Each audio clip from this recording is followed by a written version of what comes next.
not too hot. Hey, everyone. It's Naomi Wolf of Daily Clout and Outspoken, and Lulu Friesdat, the co-founder of smartelections.us, is back. And we're coming to you on a Sunday afternoon in the summertime, interrupting our, no doubt, preference to be lounging beside a pool because something very newsworthy happened to Ms. Friesdat. So I want to welcome Ms. Friesdat back, and then we'll get into it. Thanks so much for having me, Naomi. It's a pleasure to be here with you. It's a pleasure to have you, and I'm just going to remind everyone of Ms. Friesdat's remarkable bio. Lulu Friesdat is an Emmy Award-winning journalist and filmmaker whose election security investigations have received millions of views on Now This and been featured on Politico, MSN.com, The Young Turks, The Hollywood Reporter, The Christian Science Monitor, Salon, Truth Out, and Alternet. They've also resulted in a top Florida election official's conduct being declared illegal and voting machines in Wisconsin being decertified. She has worked in broadcast television for over 10 years, including in assignments with NBC, CBS, and ABC News /Nightline. Her first documentary, Holler Back, Not Voting in an American Town, was featured in The Hollywood Reporter as part of a group of, quote, thoughtful and provocative films being made by women. It received a Best Documentary Award, was screened at colleges around the country, including at Harvard, and was aired on public television. Follow her on Twitter at Lulu Friesdat. That's IESDAT. And we've already got some good friends of ours like Roscoe Rossi joining us in the comments section. Greetings, Roscoe. I hope you're somewhere not too hot in this beautiful July day. So Lulu, let me, if I may, you gave me permission to call you Lulu last time, so I'm going to do it. You can call me absolutely. I might as well just, we're getting to know each other, but my last name is Friesdat. I'm so sorry. I've been mispronouncing it. It's like one of those things where you're getting to be friends with somebody, and then like if you wait too long, it's just like you can't correct even more awkward. We've known each other 5 years, right? So it's Friesdat. Like I'll have some fries with that. Oh, okay, awesome. Thank you for correcting me. No problem. I appreciate that. Well, Lulu. Ms. Friesdat, I wanted you back because just to refresh people's memories, or in case they didn't see the last episode, Ms. Friesdat appeared with us last week to update us about an event that I had attended the previous week, which was a court hearing in Brooklyn, convened or brought to my attention by our colleague, or my colleague, Jimmy Wagner. I'm sure he's your colleague too. I just don't want to put words in your mouth. He's an attorney that we are working with, actually. We're working on an agreement. So I'll be a client in regard to this particular race. It's the 22nd state Senate Republican primary race, and it's very close. It's going to go to a hand recount tomorrow. Right. If you don't mind, I'm just going to take a minute to kind of tell the story up till now, and then we'll just hand the mic to you.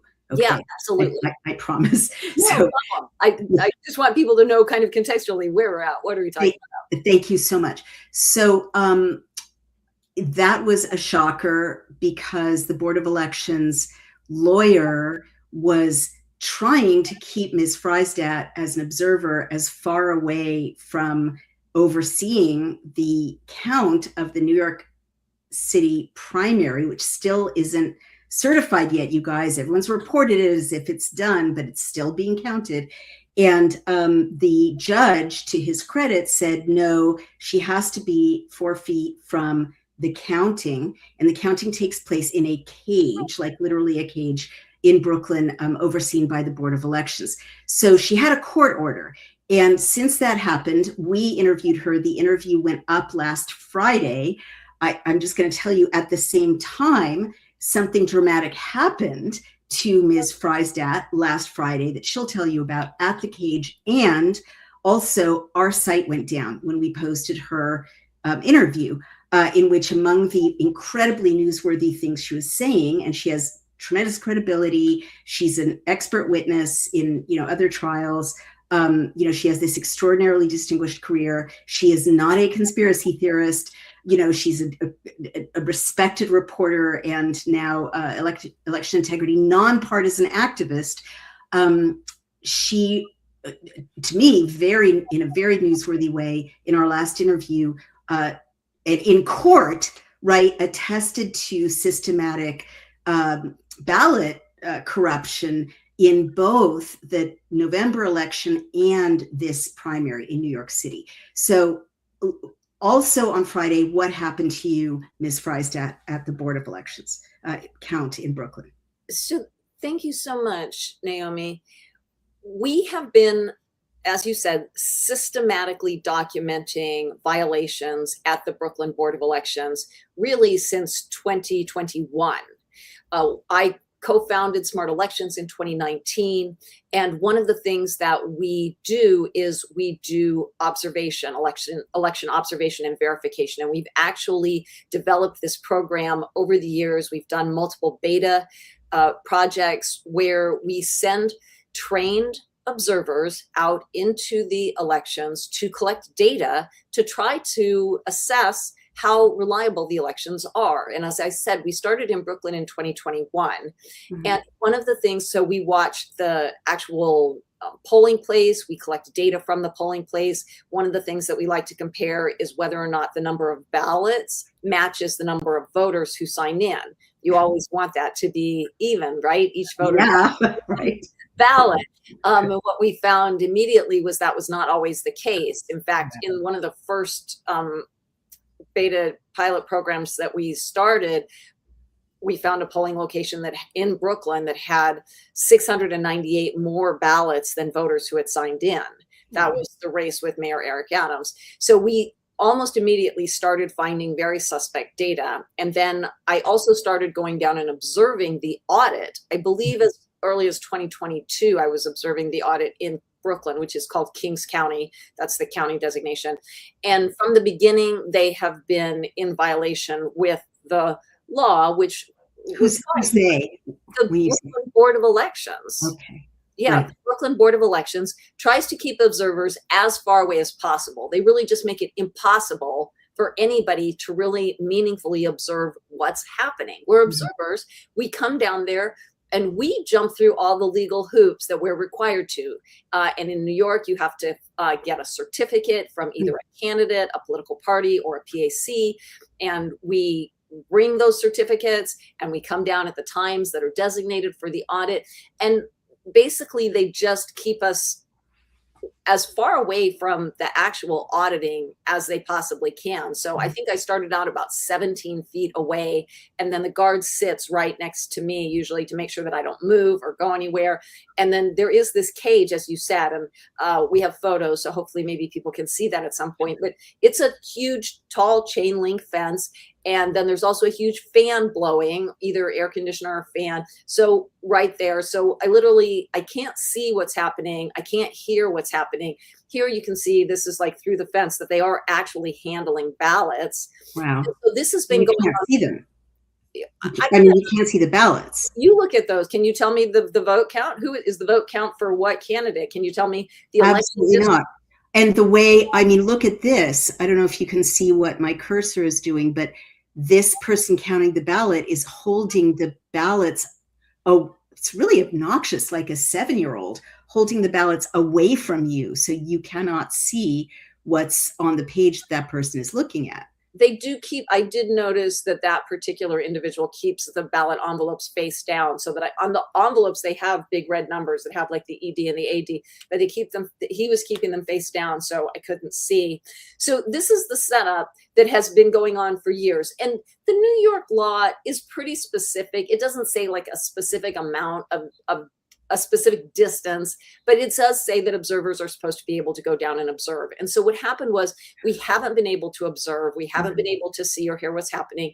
And so when we went into court the day that you were there, Naomi, with the attorney, Jimmy Wagner, that we're working with, he said to the judge, observers are not being able to meaningfully observe. And the judge was really very clear about that. And he said, that's not okay. Right. We're going to make sure that she can see what's going on. And they picked a specific distance. In this case, the judge said 4 feet.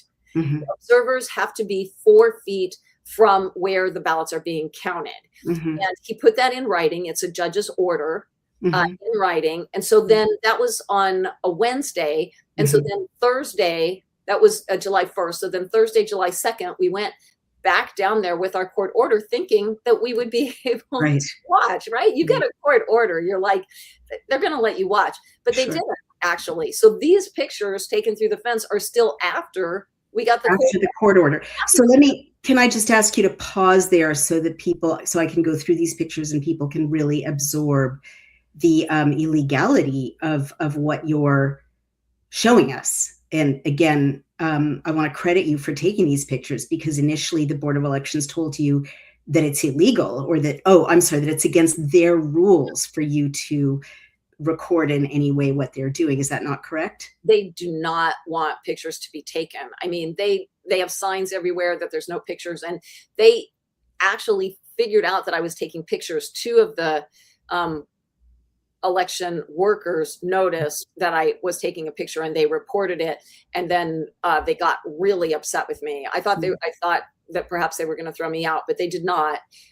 So I was able to get these pictures out, but they don't want pictures taken. One of the reasons, I think, is because the facility is really just falling apart. There's like plumbing in there that has like plastic cups holding it together, and you can see like the water going through the plastic cups into the pipes. I mean, if the place flooded, that's all of the ballots, and all of the election equipment down there. It's I think they don't want people taking pictures, partly because the facility is just really one huge code violation. Well, I guess so. I mean, I'm thinking, other things more nefarious come to mind when you look at these pictures. For instance, I have never, ever, ever, ever, ever seen votes counted in a cage, like a cage constructed around the vote counters. And the obvious thing, I mean, you're taking these pictures through a cage with a chain link barrier separating you from getting closer to these people who won't let you see what they're doing. Well, to me, I'm sorry. I didn't mean to interrupt you. No, I was just going to say, to me as a citizen, the cage clearly keeps observers from observing. But what would you say to that? Observers are supposed to be inside the cage, right, to see what's going on. Right. The cage is supposedly to keep people out so that the ballots are safe, but in fact, the cage is often not locked. We've actually had insider information that they lost the keys to the cage on multiple occasions. The keys were missing. Nobody's paying attention if the keys to the cage are signed out. People are going into the location where the ballots are stored by themselves. There's just all kinds of things happening that are not supposed to be happening. Right. And that are specifically against the law. Like legally, they're supposed to have two people, a Democrat and a Republican, together anytime ballots are being handled. But what we have heard from insiders is that ballots are being handled on a regular basis by single unobserved individuals, like by themselves. So this was basically, the judge said 4 feet that we're supposed to be able to observe. We measured the edge of this table was from 4 feet, but then where they were going to count the ballots was actually more like 10 feet. So we said, no, that table's not okay. And then you can see there's another table. So then they made another adjustment, and they actually did set up a table right next to the fence. Not this picture. If you show another one, that we said, okay, so even if we're outside the fence, we could sit right next to the fence and we would be able to watch.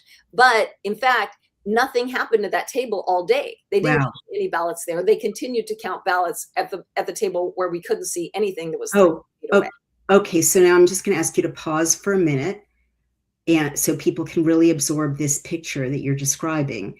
So here's the table that's right up against where the observers are sitting. You can see for yourself how, I would say chaotic this setting is. I mean, when you're describing Ms. Friesdat or Lulu, the reports of people kind of going in and out of the cage, of people losing the keys to the cage, is any of that on the record? Do you have an affidavit for any of that? Can you get people to go on the record with that? I mean, that's very serious. Those are very serious allegations if they're correct. And it would be, great to have some documentation of that. Is there any, or is this just off the record for now or on background? we're working on getting documentation about all of these violations. Now, those people sitting there are not observers. Those are Board of Election employees that are inside the cage. Right. And they're counting the ballots, right? No, they're not doing anything. They're just probably sitting there on their phone. Honestly, that's one of the other things about the Board of Election employees. Most of the time, they're not actually really working. They're most of the time just like on their phone, because they're not hired for their competence. They're hired because they're connected to the Democrat or the Republican Party, and they're just sitting there. Okay. I mean, that's bad, but also as a New York citizen, I'd want to know, who are they? What are they doing in there so close to where the ballots are being counted? And the security breach of people bringing their phones in is really significant. I mean, your vote is supposed to be secret in our system, but if people are walking around in there with their phones, they could photograph ballots and transmit them. But the ballots are anonymous at this point. Your name isn't on your ballot. The New York law does prohibit voted ballots from being photographed, but no one, as far as I can tell, is actually photographing the ballots, and they're not actually counting the ballots at that table. They were supposed to, but they didn't. I think what we're just trying to communicate here is that the judge ordered a table to be set up 4 feet from where we could observe, and they did set up that table, but they didn't use it. Jerks. And they continued to count ballots. Then wait, can you just slow down and let me interrupt just a little bit, because there's a lot here. I hear you, and you're more tolerant than I am, but to me as a citizen, these random Board of Elections people who don't apparently have a role in counting the vote being right in the cage is a security breach to me. Like, who are they? What are they doing? What are they bringing in their clothes? What are they like? I mean, call me a quote unquote conspiracy theorist. I'm 98% right in my record of raising issues. And to me, this is a real issue. If random people who don't have a specific role in counting the vote are sitting around on their phones, I will just say that, and especially if what you're saying can be confirmed, that the ingress and egress to the cage is not secure, and that there are issues with the keys or with things being open. The last time you were on the show, you talked about, and you showed us a picture, a giant vat of ballots sitting outside the cage in complete, openness. Like, those are security breaches to me. Yeah, the cage has 2 big openings on each side, a big opening kind of further way in the back, and a big opening on each side, in the back and in the front. And I guess at night they lock those up. But this particular, they make it look like this area where they're counting the ballots is especially secure. But in fact, that whole wall on the right side of the screen is really just rolling racks, and they move forward. Oh my God, I noticed that they're on wheels. Yeah, so you could really that cage, it looks like it's like a secure facility. It's not really. It's a bunch of rolling racks that move around, and it's part of a much larger cage that has a lot of kind of what I would call very porous situation, with 2 big gates, with people walking in and out who are, Board of Election employees. So hopefully they have, a code of ethics. But if you're trying to say that the ballots themselves are in a particularly secure location, from my observations, they're not. From my observations, as you said, they had a big rolling bin of a bag of ballots that was outside the cage overnight. They leave the boxes of ballots with the seals off when they're doing the count, like when they leave them for the night and they come back the next day. The boxes, they don't. What? They leave them with the seals off when they're doing the count? Yeah, when they're in the middle of the count, they'll be counting, and then when they're done with counting that batch, then at the end of a few days of that, then they'll seal them back up. But they're just, it's not, for what, if you really know about security, what's happening here is what we call performative. That means that it's mostly kind of a show. And if you actually get into the details of it, for example, the seals are really important. There should always be seals on the ballots at all times. And there should be a seal log that tells you the number of the seal, and it should get checked. And every time if that box of ballots is going to get opened, the seal gets cut, somebody initials it, that they checked that the seal log number matched the seal. And then when they're done counting those ballots, they put the ballots back and put a new seal on, and they check that number and write that number in the log and initial it. But that sort of care is not being taken. And in fact, many times the ballots come in and the seals are broken. And they'll say that it's because the seals are like breaking in the police van. But you just don't know why the seal was broken, and it's not taken seriously. A seal being broken on ballots should be taken very seriously. Well, and it's not. Can't a ballot be replaced with another ballot if the seal is open or broken? Yeah, there are big boxes of printed ballots all over the first floor, even at the same time that the ballots are being audited on the second floor. So it's not, in my opinion, as somebody who's observed elections and observed audits for years, I don't believe that they have a secure setup here. But the specific violation that we were talking to the judge about is just that we can't view the ballots, and we're the observers. So I want to ask you to pause just a minute. I'm sorry to keep doing this. There's just so much that's, sort of bigger than the scope of your very important focus, right, on the court order. And we'll get to that, I promise. But look at this. I mean, there's so much that's wrong here. And I'm immersed in security issues. My husband is in the security field. And I can just imagine what he and his colleagues would say if they came in to do a security audit for this situation. I mean, two things. Isn't that an open kind of ingress, egress, like one of those partitions on wheels is open right there to another space? Isn't that correct? Yes, this is what I'm saying. The cage is not really a cage. It has walls, but the walls are rolling racks that move around, and there is obviously, an entrance to it that isn't even, it's not a gate or it's not locked or anything. It's just kind of an opening. It's wide open. Anyone can walk in there. Yeah. There's no scanning. There's no code to enter. Literally anyone can walk in and out and do anything in that open space. This isn't just performative. This is a Potemkin village. This is totally fake. Well, that's what I said we have actually watched them do fake audits there. We have watched them, pretend to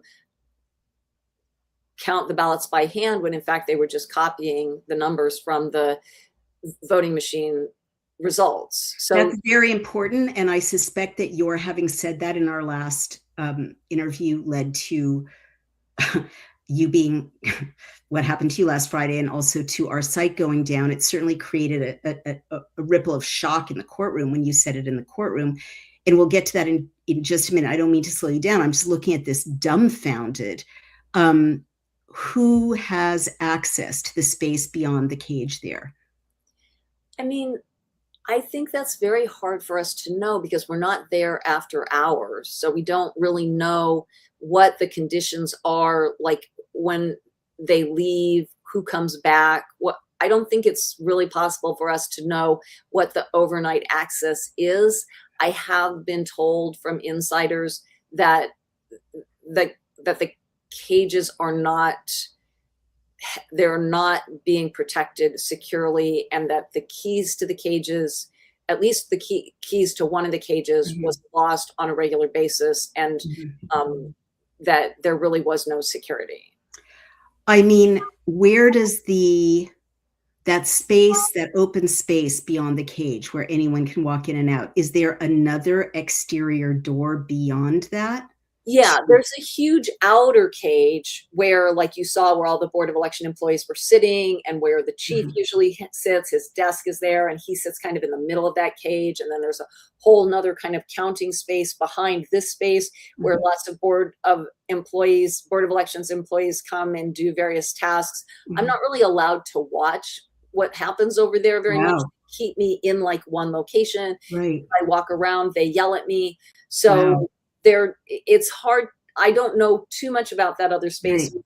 There's a second cage on the other side of the floor where they have the high-speed scanners, and I have seen that cage as well. And then the two cages have these big sort of swing gates that do lock. Right.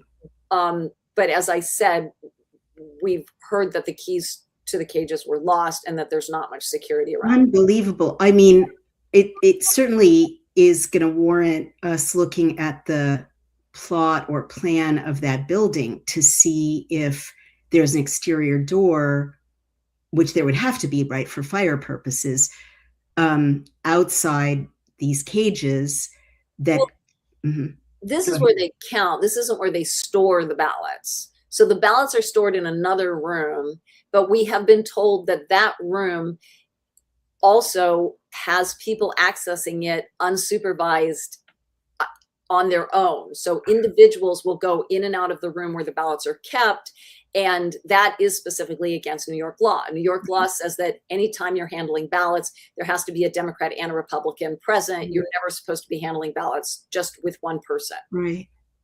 Absolutely. I mean, may I also note that it's incredibly chaotic looking, like tons of paper that could go in and out, tons of cartons full of paper that could be brought in, brought out. There's no cleanliness, like there's no it's not sanitized, as security people would say, in any way. It would be very, very easy to, reach up. Look at that. There's giant piles of cartons stacked up on top, right on top of the cage wall. They could be holding anything.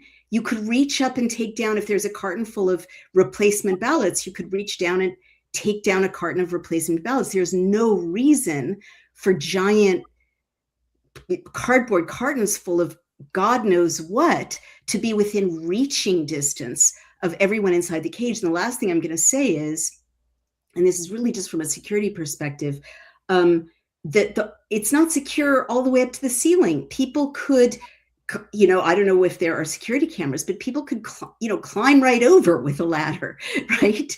They don't have to because it's open.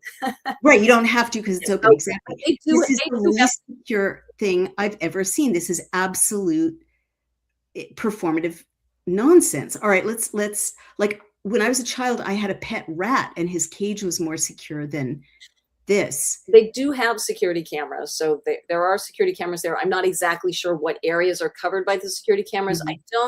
I'm not sure. So I don't want to say. I'm not sure what areas are covered by the security cameras. Right. We also have footage, for example, of like the Maricopa County, Arizona facility where they store the voting machines and where they do the testing. And I will say that it's a much cleaner, more spare environment. As you're saying, it's an environment that clearly has been meticulously scrubbed, and you can really see every single object in that environment. So certainly in the comparison of spaces that I've seen to take care of ballots and equipment, this is really on the worst side of the spectrum.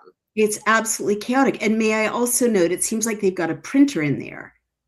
And one thing there's multiple printers because they're scanners and printers. That's what that room does. They take the ballots, they scan them through a second scanner and print out the results, and then they compare them to the original election results. So they have, yes, multiple printers in that room. Oh, well, I just want to note one thing. My husband was given, as I shared with you last time, when he gave a fake name and fake address, he was given a form to go vote one precinct over, and the back of it was a blank form that could be filled out any way you wanted, and Xeroxed and filled out absolutely any way. And how do we know they're not printing out additional ballots on those printers and filling them out? Like, we don't know what those printers are doing. We have to subpoena the record inside of those printers. I mean, anything could be. This is a situation in which literally anything could be happening with those ballots. And now you're supposed to, let's go back to the issue of what you can see and not see, and then let's go back to your court order, okay? You can't see anything. I think we want to also just get to what happened on Friday when I went back. Yes, we do. I wanted to observe, they're starting a hand count of, I believe 3 races in Brooklyn are close enough that they have to have a hand count. I know there's at least 2. And one is the state Senate district that we're looking at, and the other was District 58. Mm-hmm. And I wanted to, we had a whole series of kind of emails that went back and forth between the Board of Elections and our attorney. And they initially scheduled the hand count for the state Senate 22nd district, which is the race that we're looking at. They scheduled it for Friday. Now, both candidates in that are Orthodox Jews, or I know at least one of them, Bernard, is. Oh my gosh. And so, and I think that Collar is also Orthodox. And so that was very disrespectful to them. And so Bernard wrote a letter to the Board of Elections and said, I'm an observant Jew, and Friday is the Sabbath, and Saturday is also the Sabbath. And because they said they were going to start counting on Friday and work through the weekend. Wow. Bernard said, I would really like it to be scheduled on Monday. And our attorney also asked for that. So then the counsel from the Board of Elections, the attorney, sent an email that was very, kind of like open-ended, basically. So she said, we can accommodate you, and we will start the hand count on Monday. But she said, in the same email, there's no guarantee that we'll start the hand count on Monday. She said they're going to work through the weekend on this other race, and whenever they finish, they're just going to start on your race. And so and she said that specifically, no guarantee about when the 22nd district race would begin. And so I was worried about that. And we also asked them not to prep for the hand count, because we want to see them open the ballot boxes. We want to see seals on the ballot boxes. Right. And so I went down on Friday so that I could observe that. What were they prepping? What were they doing? And also because they said there was no guarantee that they weren't going to start on our race. But then the chief clerk, Sal, told me that I did not have a certificate. Now, when you say chief clerk, it's the chief clerk of the Board of Elections of Brooklyn. That is the name of the title. He is the Brooklyn Board of Elections chief clerk. He goes by Sal. His full name is Salvatore. Okay. Barrera. Carrera? Barrera. Barrera. Barrera. Thank you. Go ahead. They call him Sal. So Sal came up personally. I gave my certificate to the guard, and they let me up. And then Sal came up to where the count was personally and said, no, you can't observe today.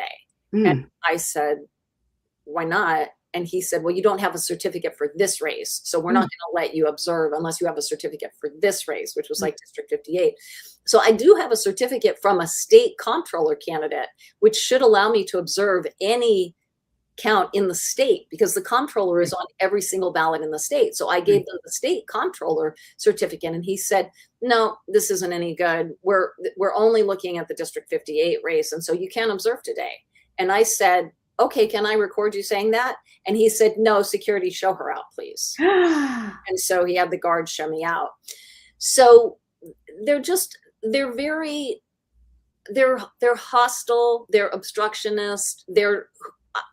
I think for me, it's like, what are you hiding?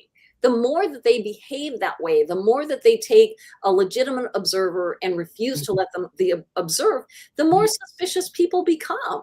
Right. What are they hiding? What are they doing? You know what I'm saying? Well, some of what they're hiding may be in plain sight. I'm so sorry that happened to you. That's shocking. It also sounds illegal. Isn't it, as you noted last time, a felony to disregard a court order? So there definitely is a section of the New York law which says that anybody who prevents a poll watcher, which is what I am, from doing their legally entitled jobs is committing a felony. Right. So it is possible that you could, prosecute criminally on the basis of some of these actions. So I think we're going back into court on the 16th. They're going to start the hand count tomorrow. We're going to go down, and hopefully we're going to be able to have meaningful observation on starting tomorrow. Right. We expect to be at the table. In other boroughs, we have somebody coming down who's attended and worked the hand counts in other boroughs, so that we can try to give a baseline for what's normal. And what we've been told is that in other counties, you have the Board of Election officials on one side of the table, and you have the candidates opposite them at the table. And then the Board of Election officials hold up each ballot and call out the numbers on the ballot, and then the candidates can keep score themselves. Right. That's as it should be. We'll see if they actually do that. Right. I just want to say for the record, I've zeroed in now on this complete scene, and it is literally impossible to see a single thing on any ballot. Right. Absolutely nothing. In fact, it looks like all the ballots are face down, except the ones that people are holding up against their chests. There's something else I want to call your attention to, Lulu and audience. There's tons of cartons labeled WB Mason right under the table. And there's another carton here right next to the printer. So, of course, just a minute ago, I asked Google, does WB Mason manufacture paper? And the answer is WB Mason does not manufacture paper themselves. Rather, they are a massive distributor that sources, brands, and sells paper. They offer a wide variety of office paper, including their own house brand flagship colored paper and cardstock, which you can purchase directly. They stock a massive inventory from major manufacturers like Hammermill, Boise, HP, and Finch. And if you're looking to buy paper in bulk, you can do it at WB Mason. So this goes to my question. I mean, again, I think we're seeing a crime scene. I don't mean to get ahead of myself, but I think we're seeing a possible crime scene in plain view here, because right under the feet of the Board of Elections, right, like literally 2 inches from this guy's knees, right, within reaching distance for everyone, is piles, cartons and cartons and cartons of what could be paper. And right next to this printer is a carton of paper. And you can make more ballots, is the point. You've attested that there were piles of blank ballots sitting right outside this area. We've seen the picture on the first floor. This is on the second floor. Yes, there are lots. But why? If everything is kosher, why do people counting the ballots need right under? This is why they don't want you to get closer. They can reach down. Why do they need like reams of paper right underneath the table unless they're making more ballots? Are the ballots paper sized? Are they 8.5 by 11? I think it depends on the election. I think the ballots are longer than that. Actually, they're kind of like a legal size. Mm-hmm. See, the whole setup of that room is in order to print out the documents that they are comparing to the ballots. Okay. So they are printing all day, basically. Mm-hmm. What they're doing is in this room. Mm-hmm. They're taking the ballots, mm-hmm. they are running them through another set of scanners, which is mm-hmm. a different brand than mm-hmm. the scanners that are in our election, like in our polling places. Mm-hmm. The polling places have a brand of scanner called ES&S. That's Election mm-hmm. Systems and Software. Right. ES&S is the New York State, well, they're the New York City vendor, and they are in a few other counties.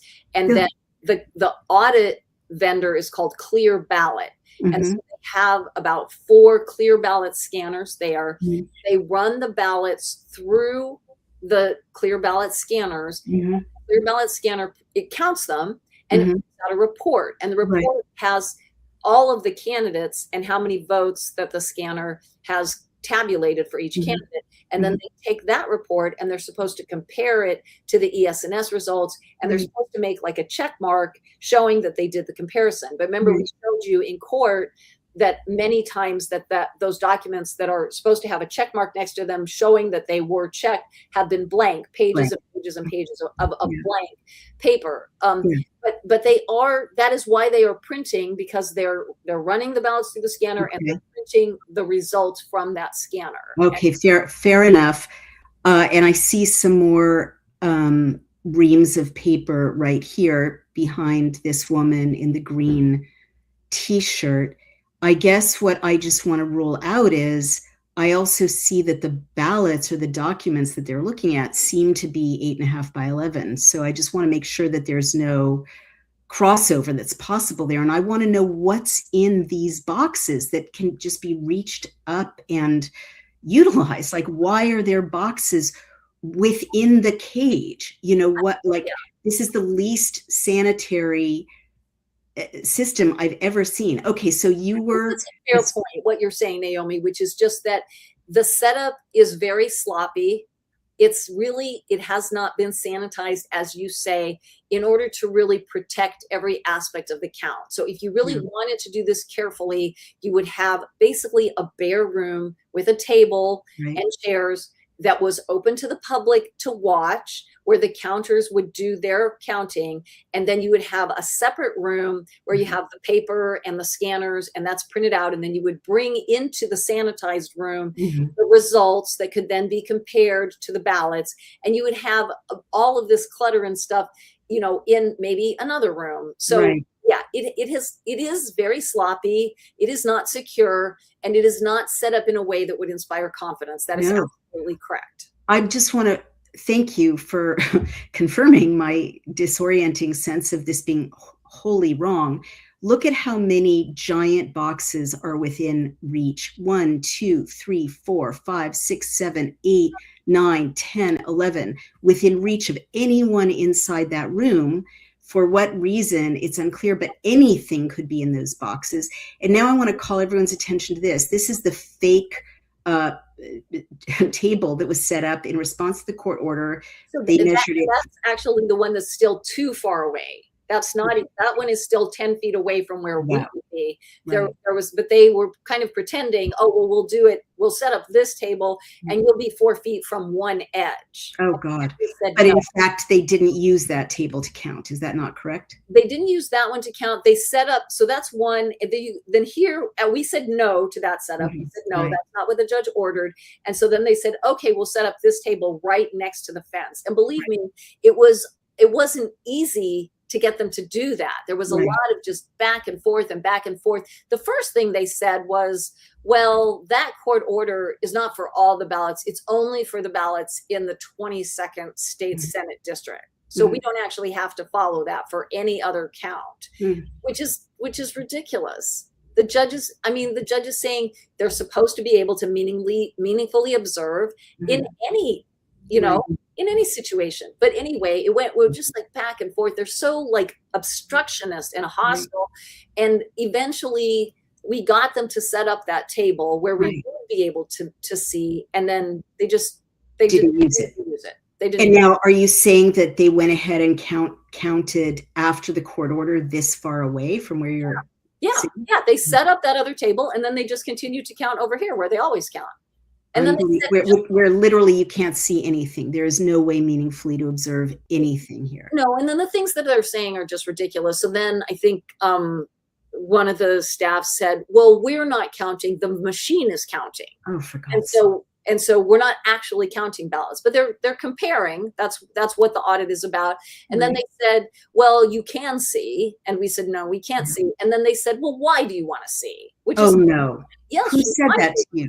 One of the staffers that was, I don't want to get into people's names. I don't want people to feel, that their privacy is invaded. But one of the main technical staff people, just said a lot of things that really made no sense. Like, well, why do you need to see? But we're observers. That's what we're there to do. That is our job, is to watch the election audit.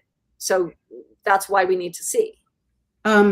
Wow. I mean, again, you're nicer than I am. This is a public event paid for with public money, overseen by public employees, and the ballots belong to the public. So they have no expectation of privacy. Everything they're doing should be on the record. I know it's awkward to go in day after day and be escorted out, if you reveal someone's name or, make people mad, but I'm willing to make people mad. If I have their names, I will happily leak them or publish them, because these are public servants doing a very important thing, which, last November, when they did it with flaws that you've been an eyewitness to, according to you, it resulted in people taking office who might not have won their elections. And the same thing is about to happen now. I just can't help looking. It's like picking at a scab. I can't help looking at this gigantic, like 6-foot opening in the cage where who knows who can walk in and out, and these gigantic, unsecured cartons of paper with God knows what is in them. I just can't get over that. Like, what is up with that? Why are there cartons that you can reach up and utilize unless something is wrong? And what, again, and I'm just kind of repeating what you're saying because I'm so overwhelmed. Jimmy's calling. Let me see if there's something he wants to say. Hey, Jimmy, I'm actually live with Lulu. Is there something you want to say, or can I call you back? All right. Okay. So I'm going to call Jimmy back, but okay. So I think I think that it's really great that you're pointing all of these things out, Naomi. You have a good eye and you're really clearly looking at these photos and saying, this is a problem, and this is a problem, and this is a problem. So I think it's really helpful that you're really looking at these and saying there are numerous security issues here. And then I think it's good for us to look forward and kind of talk about what's going to happen next week. Thank you. Sorry about that. I was getting carried away. And Autumn Smith, a very good citizen journalist in Michigan who has exposed a ton of local corruption, says, Naomi, you're right. Yep. No expectation of privacy. Yes, they took an oath of office. And she adds, name their names. They took an oath of office to do that election job, which is true. Sorry, go ahead. Let's look forward. Lulu, what's going on next? Tomorrow, we're going to go down and do the hand count. And I believe that there are a number of issues. One of the main ones is just that we don't have confidence really in any step of the process. And so even though they're going to count the ballots by hand, and I honestly have every expectation that they're going to confirm that the candidate that we're not working with, Carl Collar, is ahead by, at this point, they're going to say he's ahead by, I think, probably 16 votes. Although this is another thing that's weird, even though they've been adding to the total, like by counting the absentee ballots and the affidavit ballots, they haven't been updating the total online. So all of this is kind of going on behind the scenes. They're, adjusting the totals, but it hasn't been public, which is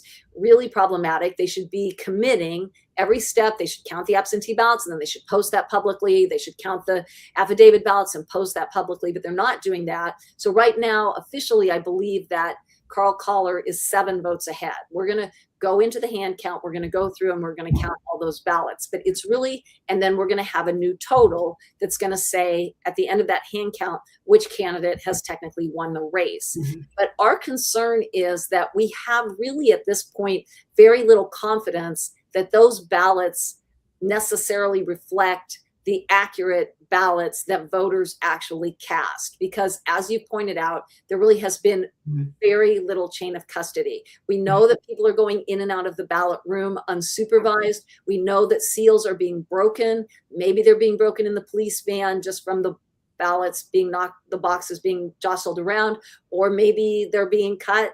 We have not been presented with any seals or seal logs. We weren't able to meaningfully— Any seals or seal logs?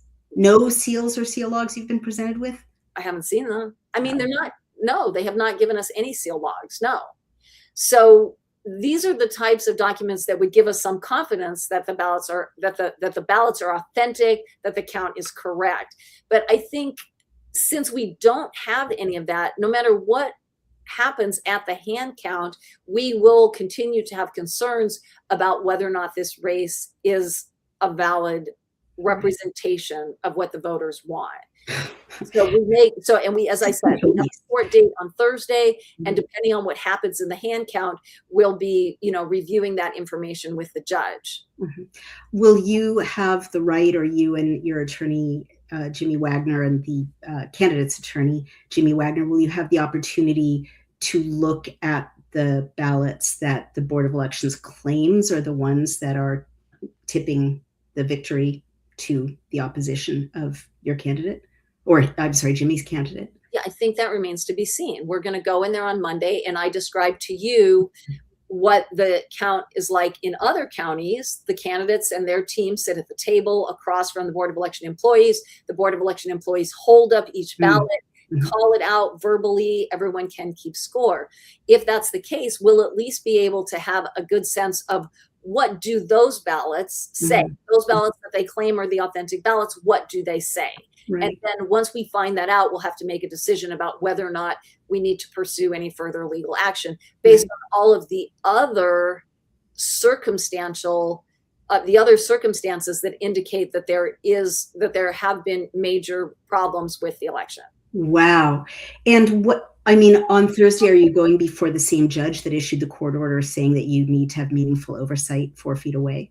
Yes, well, as far as I know, we'll be back with Judge Sweeney. And then keeping in mind that the original kind of inciting incident of this entire race was that Bernard Vazelberg, who's the candidate that we've been working with, was actually ahead by a lot. He was up by about 75 votes around, I think when I'm going from memory, but I think when 65% of the votes had been counted.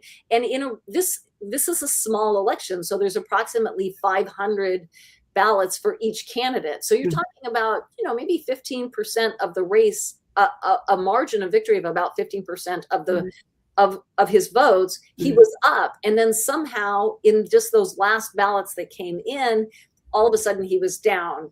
And then for some reason, every batch that they count since then, Collar keeps getting more ballots, which also seems unusual. Like, why did Collar get more votes in the absentee ballots, and then Collar supposedly got more votes with the provisional ballots? It seems it's something that does definitely impact my ability to have confidence in the election.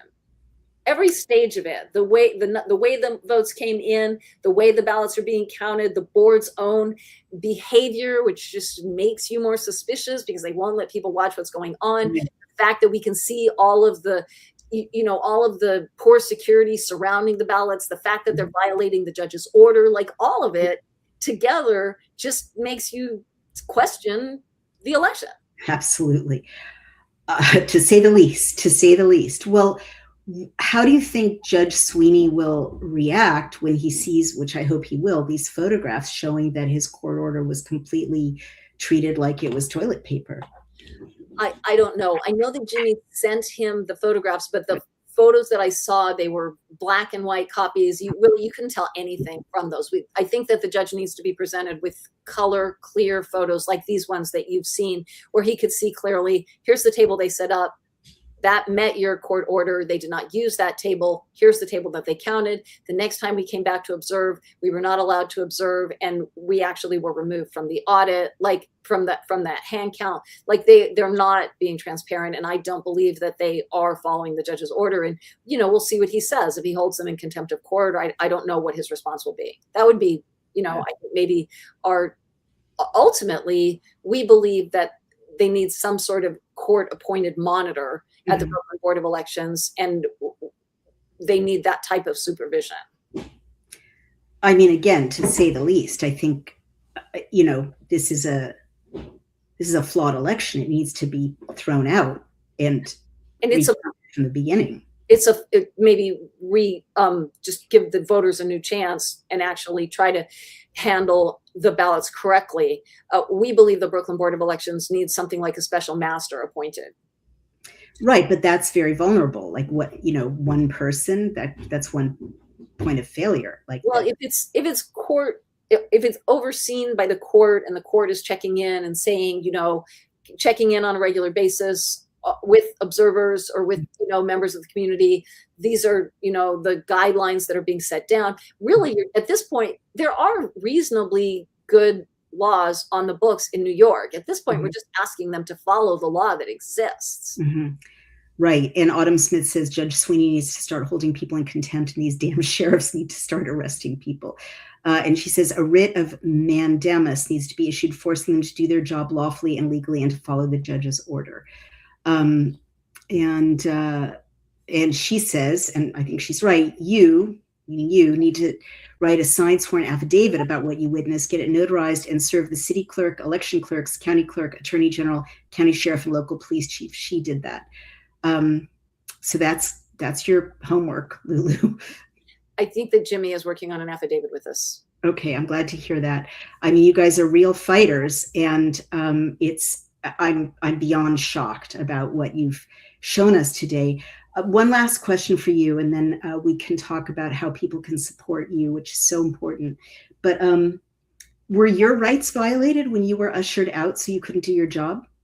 I think let's see what the judge says about that. They're going to say technically that I didn't have a certificate for that race, that they were hand counting. But I think the fact that the attorney for the Board of Elections had said that there was no guarantee that they weren't going to start counting our race means that I should have been allowed to stay and observe just as a protective measure so I could see, are they counting our race or not? That's what I wanted to see. I wanted to see, are they prepping the ballots for our race? What are they doing? I believe that the certificate that I brought there was adequate and should have been respected. And so I do believe that my rights were violated. Yes, but we'll see what the judge says. We will, but I mean, I'm not a lawyer, but I'm thinking of a whole separate cause of action, because your job is to shine a light on election issues. And if you were prevented from doing your job, that's, an issue for you and in terms of violating your rights, I would say.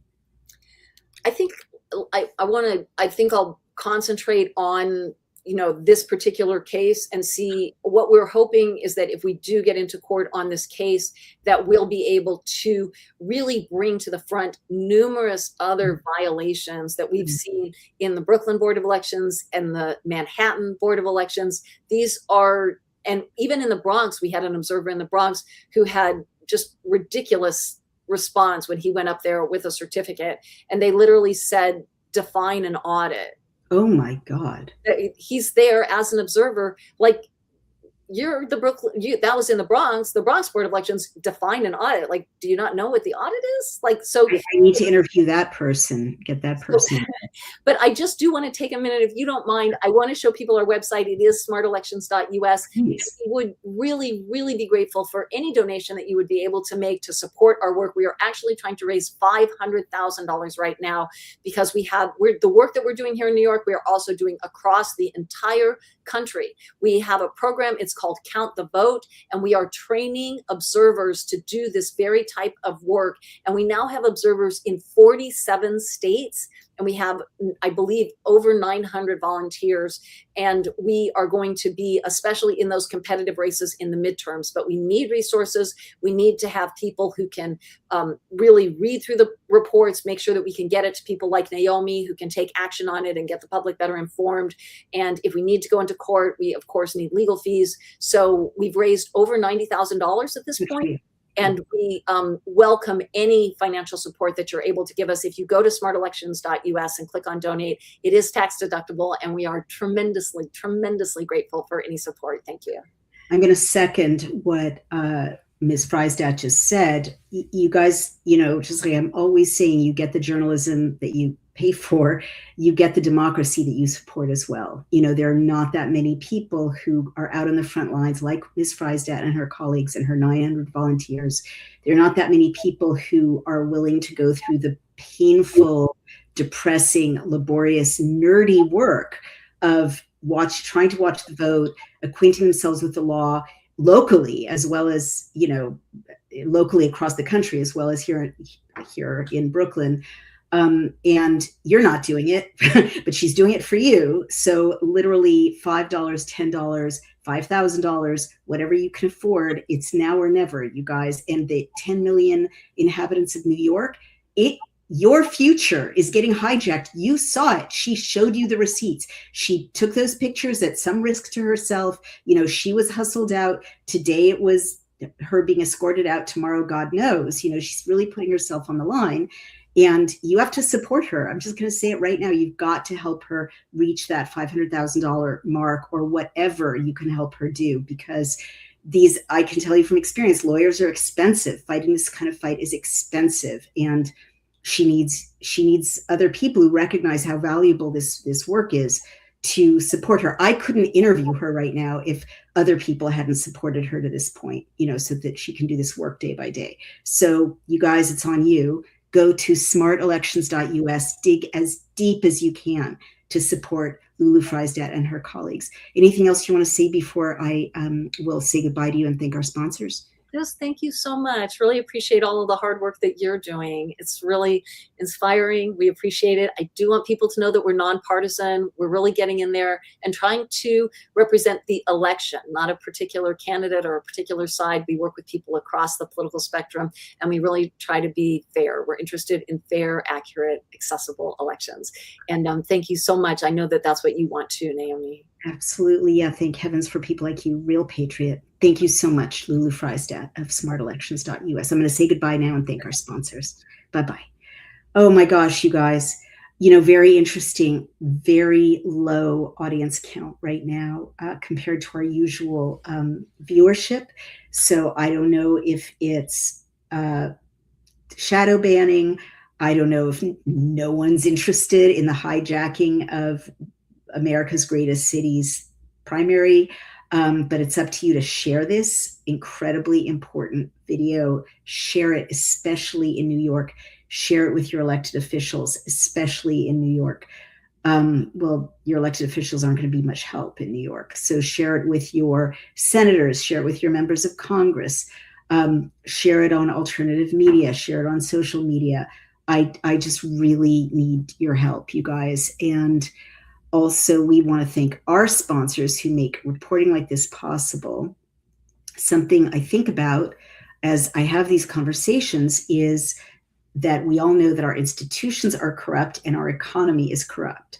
But I think about what people can actually do to help themselves, given that awareness. I hear from a lot of people who can see the corruption and understand the risks, the instability, the loss of trust in our economic system. But when it comes to their own savings, their own retirement, they're still tied to those same systems. It's not usually due to a lack of understanding on their part. It's more because of hesitation. It's that space between knowing that you should take a step and deciding to act on it. Sometimes people look back on not acting with regret.